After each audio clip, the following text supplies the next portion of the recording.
Okay, today I'm going to be talking about a movie again. This time I'm going to be talking about Companion, which is a 2025 release. It came out at the end of January in theaters and it's currently streaming on Max, although you can, of course, rent it on various video on demand platforms. It's a dark comedy thriller sci fi movie that is an hour and 37 minutes long and is rated R for strong violent sexual content and language. So part of the reason I checked this movie out was because a lot of the marketing like to push, as marketing does, that this was from the people that brought us Barbarian, which I kind of feel like I need to do a video about Barbarian. But getting back to this, so this is billed as being by the people who brought you Barbarian, and that's kind of true because Zach Kreger did produce this. Zach Kreger being the one who wrote and directed Barbarian. He was a producer on this film, but the actual writer-director of this particular film is Drew Hancock, who has done some TV shows, none that I'm personally familiar with, but he is doing the remake of The Faculty, which kind of makes me hate him on some level, but that's a whole other issue. I know that as far as the way things go in Hollywood, that you can't really, just because someone produces something doesn't mean that they're directly involved, but lots of times writers and directors in particular, will have producer credit on something that they've been heavily involved in. I do not know if Kreger was heavily involved in this or not. There are definitely some things in it that make me think, yeah, because there's a lot of similarities in some ways to Barbarian, but I am not sure what his actual involvement is. On a side note, Weapons, which is his new film, is coming out in a couple months, so be looking forward to that.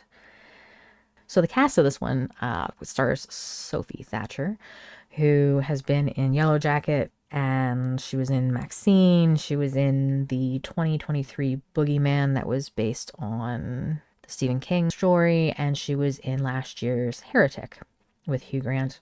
Also has Jack Quaid, who everyone knows, I'm sure, from The Boys, but he was in Tragedy Girls before that. He's had a lot of voice acting roles. He was in Novocaine that just came out as well. There's also a couple, what I'll call some of my darlings, some cast members that I like, that I feel like they're kind of underused. One of them being Lucas Gage, who was in Roadhouse. He was in season 5 of Fargo. He was in season 4 of You. He's been in The White Lotus. What I first saw him in was season 1 of American Vandal, and I have like a soft spot for anyone that was in American Vandal. It's just a personal thing. We also have Harvey Guillen, who is Guillermo from What We Do in the Shadows, the show, which is an amazing horror comedy show. If you've never seen the movie or the show, can't recommend those enough. And then we also have Rupert Friend from Asteroid City and A Simple Favor. All right. So the good things. What did I like about this one? I like the cast, which I'm pretty sure you can already tell because there are several people that I really enjoy in this. Sophie Thatcher, Lucas Gage, Harvey Guillen are all ones that I enjoy watching. Jack Quaid also, I enjoy his work most of the time. So I will say that everybody does, in the roles that they're given, they do a good job. The characters, they fit their characters well. They have a decent enough chemistry that they get along well. They're believable in their respective roles, we'll say. Some of the costuming and kind of cinematography effects that they do to kind of help make Iris, which is Sophie Thatcher's character, feel kind of isolated. She has this very kind of almost 1950s housewife, trad wife style.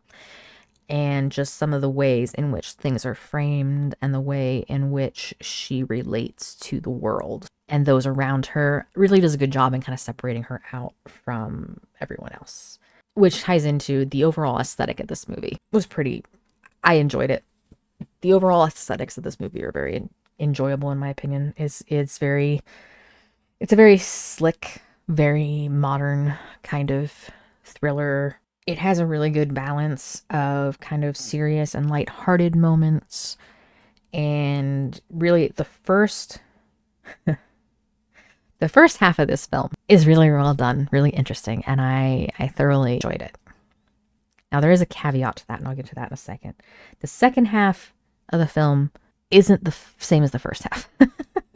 This movie is like two movies in one, and not in a way that they mesh together. Like, this feels like two very distinct movies. Barbarian has that feel as well, and that's why I said about that I don't know about Cregger's involvement with this, but Barbarian does it in a way that works. I don't feel like this worked. Now, part of these two film halves not fitting together and working together is there's not a lot of interwoven threads. It's not like really interconnected into like a complete film. It very much feels like we're watching one movie and then it changes over to a different one. And I watched this one a second time, actually this week on Max. I watched it a few days ago to kind of reaffirm what my feelings were, because I did see it in the theater back in January, so I wanted to rewatch it and kind of make sure that I still felt the same kind of way about it. And if anything, honestly, the second viewing, I was more disappointed than the first one, which is something because, you know, you would think, oh, I knew what was coming. I knew what was going to happen. So the initial disappointment that I felt after watching it the first time should not have been there the second time. However, it was not only there, it was actually worsened on the second viewing. So, kind of spoilers a little bit on this one. I try to usually avoid spoilers as much as possible, but I feel like I kind of have to talk about spoilers a little bit in order to get my point across here. So, the marketing kind of hurt this movie. And by kind of, I mean it pretty much killed it. The fact that Sophie Thatcher's character, Iris, is what is basically a companion bot, that she is not real. She's an artificial being that is purely for the carnal pleasures of Jack Quaid's character, should never have been revealed in the marketing. This film would have been much more effective had we started off feeling the alienation of Iris and feeling her disconnect from everyone, if we had not known going in that she was an AI companion. So yeah, the marketing screwed this one. I think it would have been a much more enjoyable experience. I think that also in the filming of it, in the actual execution of it, I think that if they had shot it in a little bit different way, where we were really, because it starts out focused very much on Iris and her character, and we're kind of tracking along with her, and then after the inciting incidents happen, we kind of flip to now we're getting more of everyone's perspective for a bit, and I feel like that kind of breaks the movie in some ways. I think if we had seen it more from just her perspective, it would have been much more effective. But then also, since the movie after the inciting incident veers away really largely from the whole ethical debate of AI and whether there's morality and legality, can, you know, since these are not living real beings, or are they even living real beings? That kind of thing is never really fully explored. Like, they touch on it, but it's not something that they go deep into. And I feel like they kind of maybe wanted to, but maybe they didn't have time. But really, halfway through the movie, it switches into like this weird heist movie, and it's very, very strange. I guess that was part of the reason they thought that they could go ahead and reveal the fact that she's a companion bot in the trailer and in the info for the film, because, you know, there's this whole other story. But the problem is the other story isn't interesting. It isn't really that interesting at all. And it's very flawed in a lot of ways. It makes the whole kind of meaning, the whole kind of plot line of this film, the reason for its existence, to be kind of muddled. I don't know what this movie's supposed to be. I feel like a lot of the stuff that was established in the first half did not carry through to the second half, which is kind of forgotten. We didn't really get any kind of real... This was not a think piece like about AI and companion bots artificial people and what that might mean for society and things like having actual connections with them. I know there have been a lot of movies that have had that kind of plot line. And so I can understand not wanting to restrict yourself to that. However, this whole other thing that happens, Iris's programming is messed with in a way that, does she ever really gain autonomy, or is she simply reacting because that's the way she's been programmed to when she was hacked? And how much of the actions that take place throughout pretty much the entire movie are actually her? That kind of stuff is not really explored. And if they didn't want to deal with that, that's fine. If they wanted to make this about people using technology to commit crimes and where the culpability for that may lie, that would be interesting, right? That could be an interesting plotline. But they didn't do any of that. They didn't they didn't put any kind of deeper thought into it other than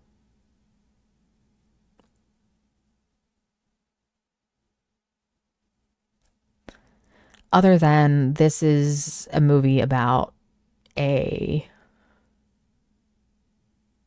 what is basically a sex bot that gets tampered with. That's that's really at the core, I guess, what it is. And I just was expecting more than that. And I feel like I said, there's two halves to this movie. They don't really mesh very well together. And I don't think I would be so bummed out if there wasn't so much potential here. You have a really great cast. You have the ability to do something really great. And you shanked it. I mean, it happens, I guess. But I feel like they either needed to play things a lot sillier or a lot more serious. There's a thin line between taking things too seriously and steering too much into the cheesiness. But I think that they maybe needed to do one or the other on this, because the way it's done doesn't really work. So disappointing, to say the least. I think it's worth a watch maybe one time just to see it. Like I said, the performances are really well done. The movie itself, the way things play out and seeing the characters interact with each other are enough to make it worth a watch for free on streaming. But this is not one that you're going to want to rewatch. This is not one that people are going to be talking about in years about anything. Because of its flaws, because of the fact that it is so scattered, I think it's a very forgettable movie in a lot of ways, which is unfortunate because I think they had a lot of potential. Had a lot of potential in this, and they just kind of didn't reach it, which sometimes happens. Unfortunately, in a situation like this, having a lot of potential and not meeting it is sometimes more disappointing than just being bad, because, lots of times movies that are just bad can be at least entertaining because there was nothing in them that was ever going to be good. Anyway, yeah. So yes, I will always be more disappointed in a story, no matter what the form, that has a lot of potential that doesn't reach its potential, than something that's just bad. If it's just bad, it's just bad. Now, that being said, does that mean I'll never watch anything that Drew Hancock is involved with again? No, that's not the case at all. I'm willing to give him another chance because there's so much potential in this. I guess overall, that's just kind of how I feel about this one. Is it worth a watch one time? Sure. Is it something that you're going to enjoy and love and rewatch a million times? No, not at all. So it is what it is. So that's it for this one. Thank you guys so much for listening. I really appreciate you doing so. And I hope that I will see you in the next one. Thanks.